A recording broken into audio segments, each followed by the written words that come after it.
Ao longo dos anos, conseguimos obter respostas para a maioria de nossas perguntas sobre o planeta em que vivemos, graças às muitas descobertas arqueológicas que tivemos. No entanto, a arqueologia nem sempre foi linear, pois algumas dessas descobertas geraram muitas controvérsias sobre sua autenticidade e a maneira como foram encontradas. Junte-se a nós enquanto exploramos algumas das descobertas arqueológicas mais controversas e os motivos pelos quais essas descobertas geraram tanta discussão. Número 15. Medalhão dos Faraós. Esta descoberta é sobre o faraó Akenaton. De todos os faraós que já existiram, Akenaton é provavelmente um dos governantes antigos mais reconhecidos. E, tão famoso quanto é, ele também é um governante controverso.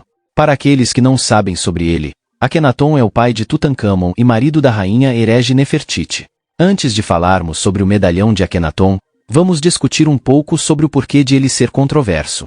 Tudo se resume à sua aparência. Akenaton tinha uma figura estranha que se parecia com a de uma mulher. Ele tinha quadris extremamente femininos em uma posição tradicionalmente masculina. Concordemos que isso não era normal. E como se isso não bastasse, ele tinha um crânio alongado e um queixo e nariz pronunciados.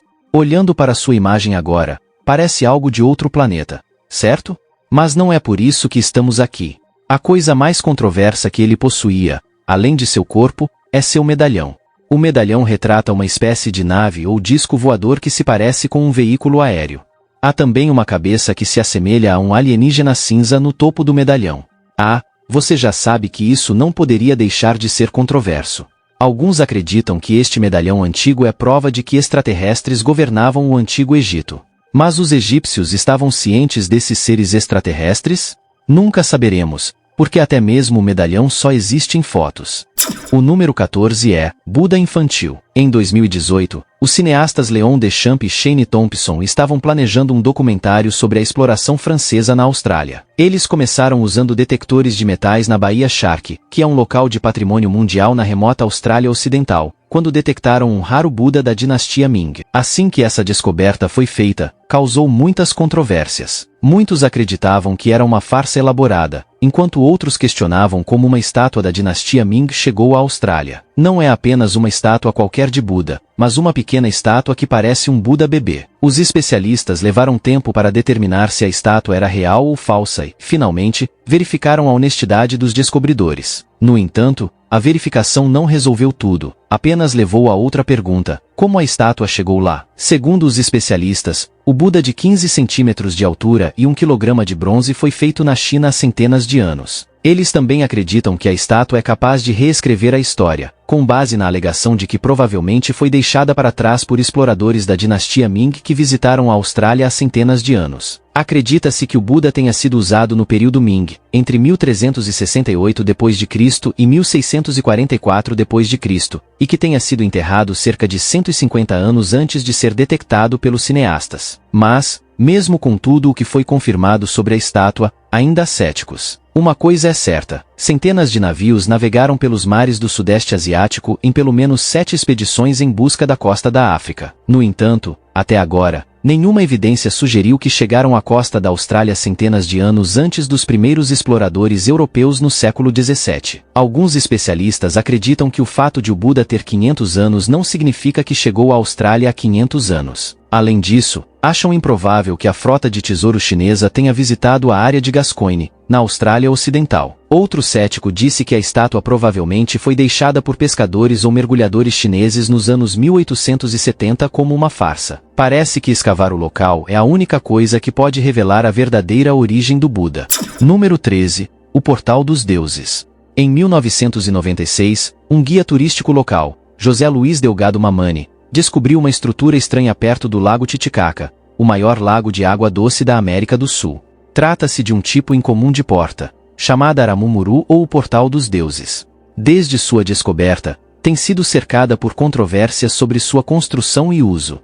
Por mais de 4.000 anos, a área ao redor das montanhas e do Lago Titicaca foi o lar de várias comunidades indígenas antigas, incluindo a civilização Inca, governada por Pachacuti Inca Yupanqui.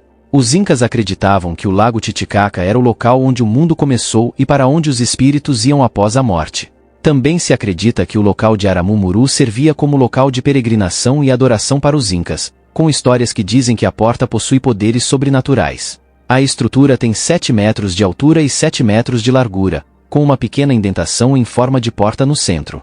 Pouco se sabe sobre a origem da porta, mas acredita-se que ela seja anterior aos Incas, com contos culturalmente significativos sobre seus usos vindos de várias comunidades nativas americanas. Existe uma mitologia que aponta comumente para a porta como um portal usado para viajar para outros mundos. Alguns também acreditam que a porta é usada pelos deuses como uma maneira de visitar e inspecionar seus reinos. Também é dito por aqueles que visitaram Aramumuru que sentiram paz ao testar suas testas na porta. Apesar de ser amplamente considerada anterior aos Incas, Aramumuru recebe seu nome de uma lenda inca. Disse que, enquanto fugia dos espanhóis, um sacerdote inca chamado Aramumuru levou um disco solar dourado, conhecido como a chave dos deuses dos 7 raios, que era guardado no templo de Coricancha em Cusco. Ele levou o disco por mais de 450 quilômetros do templo até a porta de pedra e colocou o disco na porta, que funcionou como um portal. A porta supostamente se abriu, e o sacerdote passou por ela e desapareceu. Eventualmente, os Incas foram invadidos pelos espanhóis e perderam todos os seus recursos naturais, deixando os Incas com varíola, o que contribuiu para a queda do Império em 1592. Número 12. Evolução animal. Além de se perguntar como o primeiro homem surgiu, você já se perguntou como os animais evoluíram? A vida existiu durante grande parte dos 4,5 bilhões de anos de história da Terra, mas na maior parte desse tempo consistiu exclusivamente de bactérias. Informações sobre eventos evolutivos de centenas de milhões de anos atrás são obtidas principalmente a partir de fósseis. Fósseis familiares são conchas, exoesqueletos e ossos que os organismos formam enquanto vivos, e essas partes duras foram descobertas há mais de 500 milhões de anos. No entanto, o aparecimento repentino de animais com partes duras indica que houve um intervalo anterior durante o qual os primeiros animais de corpo mole, sem partes duras, evoluíram a partir de animais mais simples. Infelizmente, é muito difícil entender o tempo e a natureza dos eventos evolutivos devido à falta de evidências fósseis. Contudo, é amplamente aceito que as esponjas são os animais mais básicos na árvore evolutiva animal e, portanto, provavelmente foram os primeiros a aparecer. Ah, você pensou que esponjas não são animais? Elas são. Elas utilizam oxigênio e se alimentam sugando água contendo matéria orgânica através de seus corpos. Portanto, com base nessa suposição, as esponjas podem ter existido há cerca de 900 milhões de anos. Só que ainda não encontramos evidências fósseis de esponjas em rochas desse período, e aqui está o motivo. Esponjas não têm partes duras como conchas ou ossos, e por causa disso, quando um cientista encontrou evidências de esponjas em rochas antigas, ele não tinha certeza. Mas, se realmente provarem que esponjas existiram naqueles anos, então podemos concordar que os animais existiram muito antes de serem descobertos. Número 11. O mecanismo de Antiquitera. Em 1900, um grupo de mergulhadores gregos da ilha de Cime, no Mediterrâneo Oriental, estava à procura de esponjas naturais quando uma violenta tempestade desviou seu curso. Eles precisaram se abrigar da tempestade perto da ilha de Antiquitera, entre Creta e o continente grego. Quando a tempestade passou, mergulharam em busca de esponjas e encontraram um naufrágio repleto de tesouros gregos. Esse foi o naufrágio mais significativo do mundo antigo encontrado até então. Muitos tesouros foram recuperados, mas um tesouro em particular chamou a atenção dos especialistas. Um bloco do tamanho de um grande dicionário, que mais tarde seria chamado de mecanismo de Antiquitera. Inicialmente, ele não foi notado devido a outras descobertas empolgantes. No entanto, após alguns meses, o bloco se quebrou, revelando rodas dentadas de precisão feitas de bronze, do tamanho de moedas. No momento do naufrágio, engrenagens como essas não deveriam estar em uso, nem na Grécia nem em qualquer lugar do mundo. Isso gerou uma enorme controvérsia, pois essa descoberta reescreve nosso conhecimento sobre a tecnologia dos antigos gregos. Os gregos são famosos por suas incríveis invenções e tecnologia, mesmo quando outras partes do mundo estavam muito atrasadas. Mas antes da descoberta do mecanismo de Antiquitera, acreditava-se que as engrenagens dos gregos antigos estavam restritas a rodas rudimentares em moinhos de vento e de água. O primeiro mecanismo de engrenagem de precisão conhecido é bastante simples, mas impressionante. Além disso, havia um calendário de origem bizantina datado de cerca de 600 d.C. somente no século XIV. Os cientistas criaram os primeiros relógios astronômicos sofisticados. O mecanismo de Antiquitera, com suas engrenagens de precisão e dentes de cerca de 1 milímetro de comprimento, é completamente diferente de qualquer outra coisa do mundo antigo. Mas, Se o mecanismo realmente existia na época do naufrágio, por que não encontramos mais nada parecido por muito tempo? Segundo os especialistas, o mecanismo de Antiquitera era feito de bronze, um metal muito valioso na época. Se algo desse tipo parasse de funcionar, provavelmente seria derretido para fazer outro objeto. Muito provavelmente, se esse naufrágio não tivesse ocorrido, o mecanismo teria sido derretido e nós não saberíamos sobre ele. Para saber mais sobre esses naufrágios, talvez essa seja a melhor perspectiva.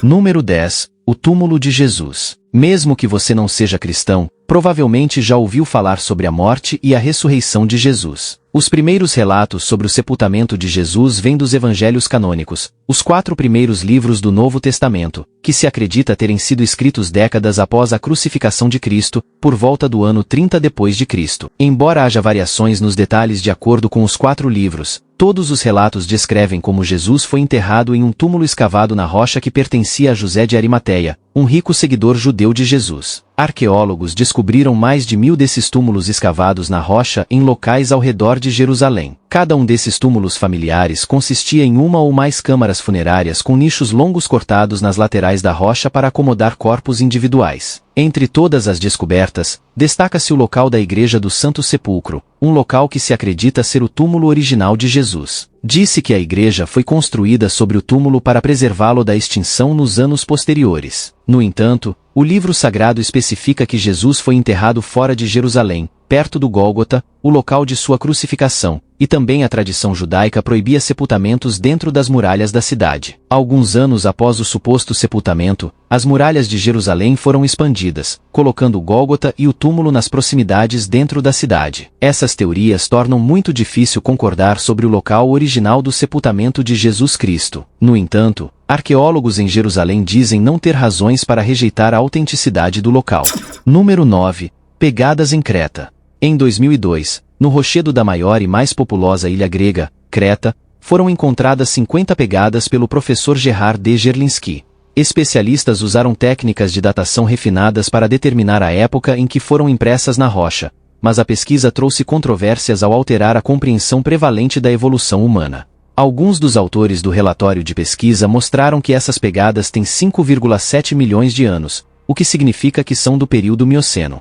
No entanto, estudos anteriores e atuais argumentam que existem outras evidências de movimentação humana na África e na Eurásia. Este novo estudo rejeitou o antigo relatório quando outros cientistas alegaram que as pegadas nem sequer eram de humanos. Na verdade, as pegadas não se parecem totalmente com as humanas, mas isso pode ser resultado do tempo que elas estão lá. No entanto, novas evidências do segundo estudo, publicadas na Nature, retrocedem a datação anterior em mais 300 mil anos e redobraram seus esforços para insistir na semelhança morfológica com humanos.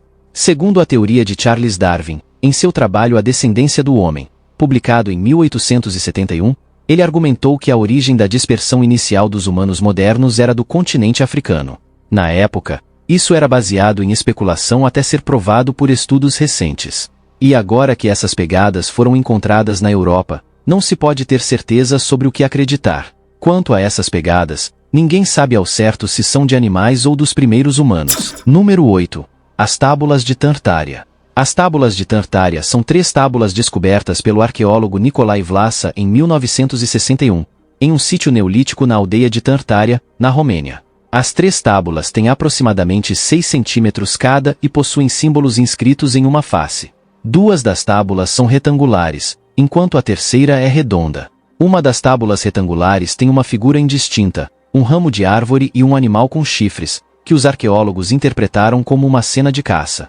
As outras 2 tábulas possuem diferentes símbolos abstratos. Nas tábulas estão símbolos de Vinca, da cultura neolítica Turdas Vinca, datando de 2700 a.C.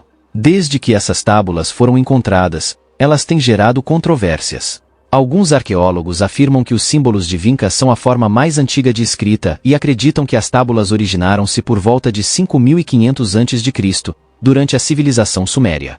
Desde a descoberta das tábulas por Nicolae Vlasa, várias interpretações dos símbolos foram propostas.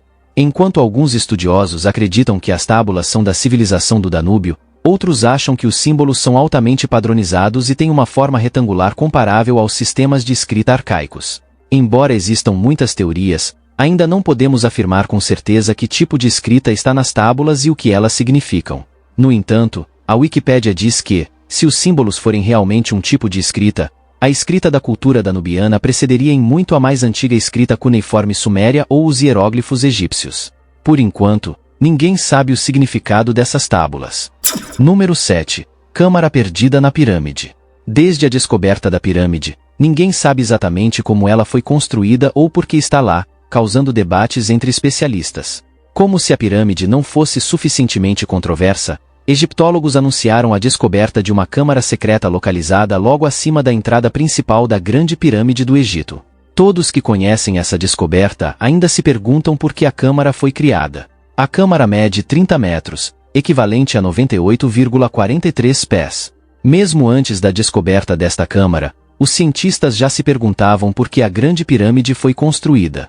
Cerca de 150 anos após o estabelecimento da egiptologia como campo acadêmico, ainda não há consenso entre os estudiosos sobre a função da Grande Pirâmide de Gizé. No entanto, existem outras teorias concorrentes sobre a estrutura. Alguns acreditam que ela é o espelho do céu, outros a chamam de depósito, enquanto alguns dizem que é uma usina de energia, bomba de água ou o cinturão de Órion, entre outras teorias.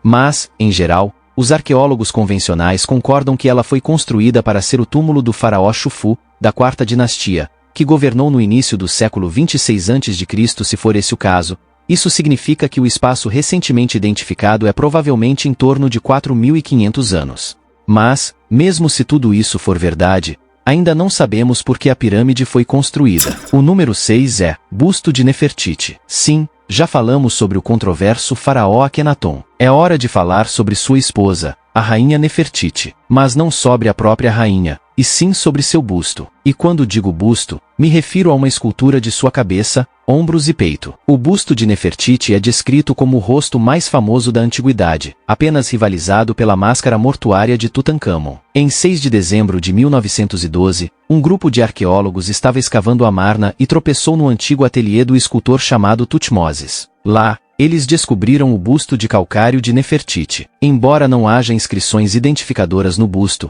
a coroa nele é conhecida por ser usada por Nefertiti. A rainha Nefertiti é famosa por sua beleza e poder, mas tudo isso não foi sem controvérsia. Desde a descoberta do busto, ele não recebeu nenhuma identificação específica e nunca apareceu publicamente até 12 anos depois, em 1924. Isso levou algumas pessoas a sugerir que o busto é uma falsificação moderna. No entanto, testes usando tomografias computadorizadas foram realizados no busto, e o resultado mostrou que a escultura tem um núcleo de calcário revestido por uma camada de estuque de gesso. A varredura também revelou que a interface foi esculpida, mostrando bolsas sob os olhos, rugas ao redor da boca e bochechas, e um inchaço no nariz. A camada pintada remove os sinais naturais de envelhecimento, tornando a imagem mais perfeita. Se o busto é real ou não, atualmente está em exibição no Museu do Neues Museum em Berlim. Na verdade, ver o busto de Nefertiti está no topo da lista de muitas pessoas. Então, quando você for a Berlim, visite Nefertiti no museu. Talvez você consiga dizer se é real ou não, apenas olhando para ele. O número 5 é Ossuário de Tiago. Para aqueles que não sabem, um ossuário é um recipiente ou sala onde os ossos de pessoas mortas são colocados. O Ossuário de Tiago, como ficou conhecido, foi primeiramente relatado na Revista de Arqueologia Bíblica em 2002. Desde então, questões sobre sua autenticidade continuam a atormentar o famoso relicário mundial. O Ossuário de Tiago é uma caixa de ossos de calcário que traz uma inscrição aramaica que diz Tiago, filho de José, irmão de Jesus. A saga do Ossuário de Tiago durou anos, mas atingiu seu ápice em 2012, quando o colecionador de antiguidades israelense, Ode Golan, foi acusado de falsificação. O julgamento durou 7 anos, eventualmente, Ode Golan foi absolvido. No entanto, isso não foi o fim. Ainda persiste a questão: a inscrição Irmão de Jesus também é uma falsificação? O ossuário já não é mais questionado quanto à sua existência, pois foi confirmado ter existido entre o século X a.C. e 70 d.C., período em que a prática de ossuários, que significa a coleta dos ossos de uma pessoa falecida, era prevalente entre a população judaica. No entanto, a inscrição no ossuário tem sido alvo de debate ao longo dos anos. Se for considerada autêntica, a inscrição seria a referência escrita mais antiga a Jesus. No entanto, como a propriedade do ossuário não pode ser rastreada, Não há como verificar a autenticidade da inscrição, o que nos deixa em dúvida. O que você acredita? O número 4 é crânio 5 humano. O crânio 5 é o quinto crânio, de 5 crânios descobertos que pertencem aos primeiros seres humanos. Os pesquisadores focaram no crânio 5 porque era o que lhes fornecia a estrutura completa necessária para conduzir sua pesquisa. Eles encontraram inicialmente a mandíbula inferior completa de um humano fossilizado em 2000. 5 anos depois, avistaram o crânio no rico sítio fossilífero de Dmanisi, a 155 quilômetros a sudoeste de Tbilisi. Após a descoberta do crânio, os pesquisadores levaram anos para analisá-lo. Os paleoantropólogos se referiram ao crânio 5 como um mosaico ou uma mistura de características observadas em humanos anteriores e posteriores. A face larga, os grandes dentes e o tamanho pequeno do cérebro se assemelham aos de humanos fossilizados anteriores. No entanto, a anatomia detalhada do seu caso cerebral, que dá pistas sobre a estrutura do cérebro, é semelhante à de uma espécie de humano mais recente chamada Homo erectus. Essa combinação de características é o motivo de um longo debate sobre se os humanos de Dmanisi eram uma forma inicial de Homo erectus, uma espécie distinta chamada Homo georgicus ou algo diferente. Enquanto alguns paleontólogos concordam com o que está no papel, outros não aceitaram. Provavelmente, quando os especialistas finalmente concordarem com algo, voltaremos a este assunto. Agora é hora do bônus da capa. Se você chegou até aqui e está gostando, deixe seu like. É fascinante como imagens às vezes podem evocar interpretações tão intrigantes. A primeira imagem que você descreveu certamente desperta a imaginação, se assemelhando a um jovem alienígena ao lado de um humano adulto. Embora a criança possa parecer careca, os traços faciais parecem distintos dos nossos, provocando especulações. Quanto à questão de se humanos e alienígenas já coexistiram, é um conceito intrigante que capturou a imaginação de muitos. No entanto, sem evidências concretas, permanece puramente especulativo. Quanto à segunda imagem, que retrata uma mão feminina segurando uma bolsa moderna, é interessante como tais semelhanças podem ser percebidas. Pode ser simplesmente um caso de pareidolia, onde o cérebro humano percebe padrões ou formas familiares onde não existem. No entanto, interpretações como essas adicionam camadas de curiosidade às nossas observações do mundo ao nosso redor. Qual é a sua opinião sobre essas imagens? Número 3. Cavalos e homens. De acordo com um novo relatório publicado em 2009, os cavalos domesticados mais antigos eram tanto montados quanto ordenhados, o que é algo muito diferente do que se sabia anteriormente. As descobertas de uma equipe internacional de arqueólogos podem apontar para os primeiros momentos da domesticação de cavalos e ajudar a explicar seus impactos iniciais na sociedade. Arqueólogos escavaram locais no Cazaquistão de 1994 a 2002 e descobriram que a domesticação de cavalos pode ter começado no Cazaquistão cerca de 5.500 anos atrás, o que é cerca de 1.000 anos antes do que se pensava originalmente. Suas descobertas também colocam a domesticação de cavalos no Cazaquistão cerca de 2.000 anos antes do que se sabia ter existido na Europa. A equipe de pesquisa usou diversas técnicas para descobrir que os cavalos forneciam alimentos e leite, para mostrar que cavalos domésticos diferiam de cavalos selvagens da mesma região e para provar que os cavalos eram arreados e possivelmente montados no 4º milênio antes de Cristo no Cazaquistão. De acordo com pesquisas realizadas usando um novo método de análise de resíduos de lipídios solúveis, em gordura encontrados em cerâmica antiga, descobriu-se que os humanos consumiam leite de cavalo no início da Idade do Cobre, há cerca de 5.500 anos. Além disso, exames de restos ósseos antigos mostraram que os cavalos eram semelhantes em forma aos cavalos domésticos da Idade do Bronze, mas diferentes dos cavalos selvagens mais antigos da mesma região, o que mostra que as pessoas selecionavam cavalos selvagens por causa de seus atributos físicos. Quem diria que o leite de cavalo era algo importante na época? Número 2. Pedra do Decálogo. A Pedra do Decálogo de Los Lunas foi descoberta pelo arqueólogo Frank Iben na década de 1880. Ela foi encontrada ao sudoeste de Albuquerque, Novo México, em 1985. George Moreuzi, um mineralogista e membro da Sociedade Epigráfica, examinou a pedra e afirmou que ela tinha entre 500 e 2.000 anos de idade, estimando a idade com base no quanto a rocha tinha sido erodida pela areia soprada pelo vento. A pedra tem uma inscrição nela e tudo sobre ela gerou controvérsias. A Pedra do Decálogo é dita conter os 10 mandamentos conforme descrito na Bíblia, daí o nome Decálogo. Os 10 mandamentos foram escritos em paleo-hebraico, uma forma antiga do alfabeto hebraico e similar ao alfabeto fenício. Algumas pessoas dizem que a pedra antecede a viagem de Cristóvão Colombo para a Hispaniola em até 1500 anos. Ao longo dos anos, vários estudiosos de línguas e religião examinaram o texto para determinar o tipo de idioma escrito nele e conhecer seu significado.